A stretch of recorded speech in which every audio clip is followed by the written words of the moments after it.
Check this fucking shit out!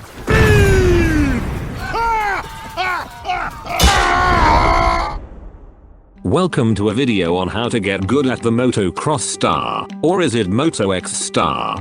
Who actually writes the names of these fucking characters in the first place? Anyway, players who can master what is essentially a tank within the support category can easily shit on the enemy's lives, both in a fictional and literal sense. Let's get started.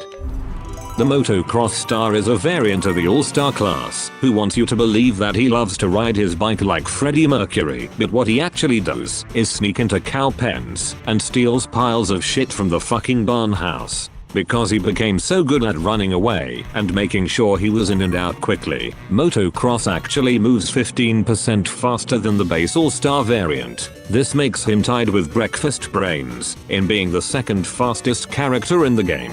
This significant increase in speed makes him a great candidate for game modes such as Gnome Bomb or Capture the Taco Bell, as his naturally high class health, paired with having the second fastest mobility in the game, can allow him to very easily deliver the package to its destination. His primary weapon of choice is a deformed motorbike, modified to shoot steaming hot cow shit at his enemies. The weapon fires at 600 rounds per minute and can fire for up to 6.4 seconds before suffering an overheat, where the weapon will become unavailable for the next 3.8 seconds. The weapon's heat drop rate is noticeably lower than your average all-star, at only 0.3 per second, so the usual 1-second break strategy won't work as well with Motocross, so you'll have to wait even longer for it to cool down. Each shot fired can deal 5 damage for a direct hit, 5.6 for a critical hit, and up to 2 for the splash, in a rather small radius. The weapon does have a slight amount of drop-off, with it going down to 4 damage for a direct hit, and 4.4 for a critical hit at mid to long range.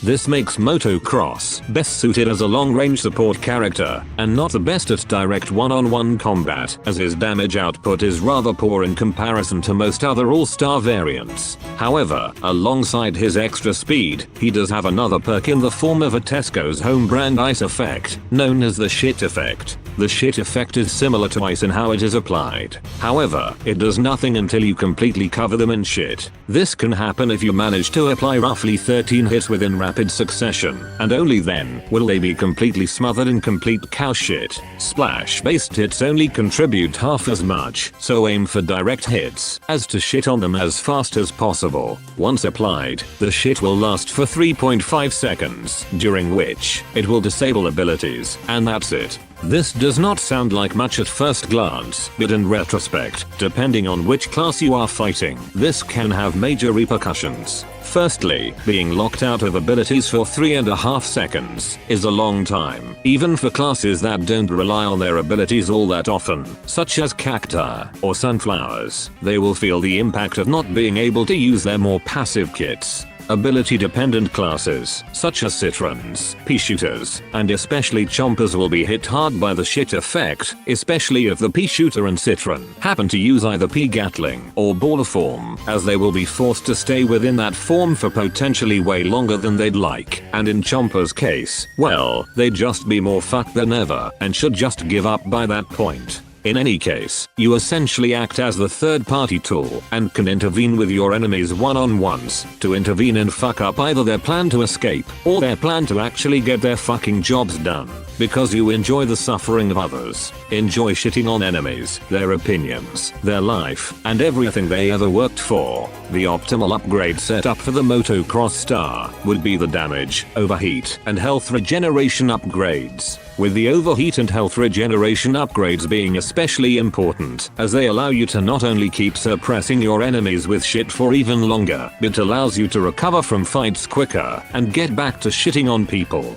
And the damage upgrade has to make sure that he can actually kill things by the time PVZ3 actually comes out. In terms of strengths, the Motocross's enhanced speed and shit shooting primary make him a great support character and one of the best candidates to carry the Gnome Bomb or Taco. The shit effect can make certain enemies extremely easy to face, and overall, can allow you to properly assist your teammates. However, motocross does sacrifice a significant degree of damage output where taking on fights against high health classes such as Citrons or the barbecue tree man may prove difficult for him. Additionally, the shit effect only stops them from using their abilities and does not stop them from using their primary weapon, so enemies will still be able to shoot back at you. Thanks to this guide, you will now be the master of shitting on people's hopes and dreams, their willingness to fight, and be the best shit talker known to man. Be sure to come back for the next episode next week. Thanks for watching, and don't forget to subscribe for more shit like this. Have fun. I'm out. I call dibs!